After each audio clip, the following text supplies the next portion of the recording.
भगवान मणि लेकर तो चले गए, पारस मणि लेकर तो चले गए, पर दूसरे दिन से रैदास जी ने देखा, रैदास जी की जो ठाकुर जी थे ना, उन ठाकुर जी की सेवा करने के लिए जैसे ही बैठे, तुरंत उन ठाकुर जी के सामने 5 मोहरें उनको मिल गई, सोने की मोहरें। अब तो भगवान की सेवा करना भी गुनाह हो गया है। सेवा करके तो भक्ति मिलना चाहिए, यहाँ सेवा करके ये माया मिल रही है।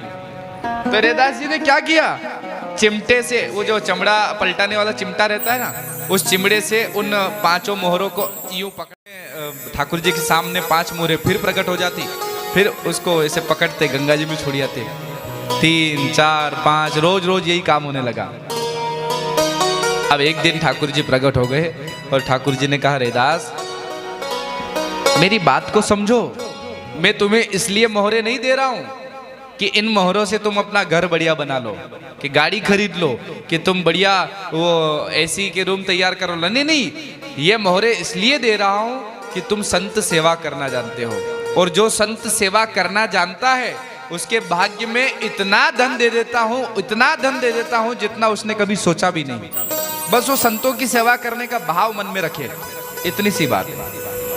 तुम्हारा भाव है, तुम संतों की सेवा करना जानते हो, इसलिए मैं मेरी तरफ से दे रहा हूं। अब ये लो और तुम संतों की सेवा में लगाओ, अपने लिए नहीं, संतों की सेवा में। तो रैदास जी ने कहा, ठीक है ठाकुर जी, जब आप इतनी इच्छा व्यक्त कर रहे हैं तो आपकी इच्छा को मैं पूर्ण करूंगा। और दूसरे दिन से फिर उन स्वर्ण मोहरों के द्वारा संतों का भंडारा होने लगा।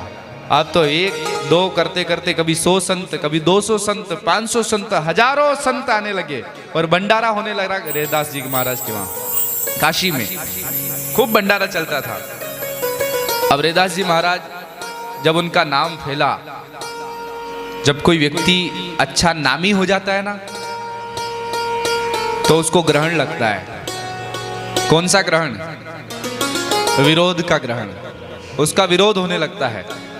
जब कोई व्यक्ति ऊंचाई पर पहुंचता है, चाहे वो नाम के द्वारा पहुंचे, भजन के द्वारा पहुंचे या सेवा के द्वारा पहुंचे, जो ऊंचाई पर पहुंचा कि उसका विरोध होना प्रारंभ हो जाता है। रैदास जी महाराज का भी काशी के ब्राह्मणों ने विरोध कर दिया। अरे अरे ये चतुर्थ वर्ण का व्यक्ति कहता है मैं भगवान का भगत हूं। अरे हम वेद पाठी ब्राह्मण हैं, 4 वेद यहाँ कंठस्थ रखे हैं, हमसे बड़ा ये भगवान का भगत हो सकता है क्या? राजा से शिकायत कर दी, महाराज ये ढोंगी है। कैसे कैसे ब्राह्मण हुए हो, संतों को समझ नहीं सके, संतों का विरोध कर दिया। अरे महाराज ये ढोंगी है, ना तो ये भक्ति जानता है ना मंत्र जानता है। हम 4 वेद जानते हैं और ये एक मंत्र ढंग से नहीं जानता और अपने आप को भगवान का भगत कहता है। तो राजा ने कहा अच्छा ठीक है, हो जाए परीक्षा। तो राजा ने रैदास जी महाराज को बुलाया और जो विरोध करने वाले ब्राह्मण थे उन ब्राह्मणों को बुलाया। एक तरफ रैदास जी को बिठाया, एक तरफ ब्राह्मणों को बिठाया, और राजा ने बीच में रख दिए ठाकुर जी। ब्राह्मणों से भी कहा, रैदास जी से भी कहा कि ये बीच में ठाकुर जी रखे हैं, इनका श्री विग्रह रखा है, आप दोनों कोशिश कीजिए। ठाकुर जी जिसकी ओर अपनी स्वेच्छा से चले जाएंगे उनको मैं भगत मान लूंगा।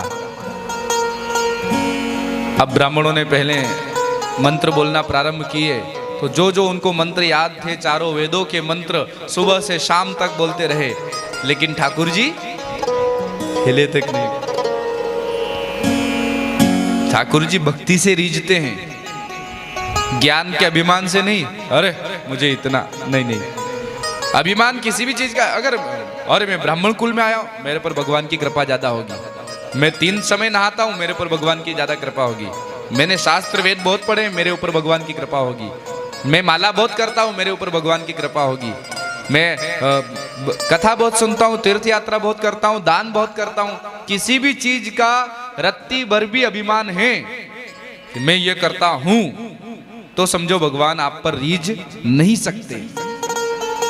ब्राह्मणों ने खूब कोशिश करी, लेकिन ठाकुर जी उनकी तरफ नहीं गए। अब शाम का वक्त हुआ, राजा ने कहा रैदास जी अब आपकी बारी है। ब्राह्मण लोग तो नहीं बुला पाए, आप कोशिश करके देख लीजिए। रैदास जी महाराज क्या करते हैं? उन्होंने कहा ठाकुर जी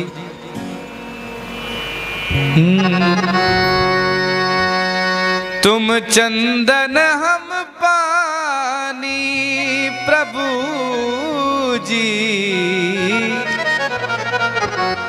ऊंचे उठे और जा करके हरिदास जी महाराज की गोद में बैठ गए।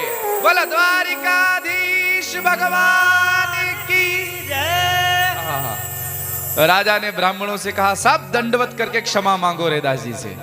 तो ब्राह्मण लोग भी क्षमा मांगने लगे। महाराज हम सोच रहे थे कि ढोंग चल रहा है, नौटंकी हो रही, लेकिन हम नतमस्तक हो गए आपकी भक्ति के सामने, क्षमा करें नाथ। ब्राह्मणों ने क्षमा मांगी, पर हरिदास जी भक्त उन्होंने कहा नहीं, आप ब्राह्मण देवता हो, धरती के देव हैं आप, भूदेवता, इस भूमि के देव हैं आप मुझे क्षमा मत मांगिए मुझसे, मैं आपको प्रणाम करता हूं। फिर आगे कथा कहती है हरिदास जी महाराज के जीवन में जब उनके नाम की यश की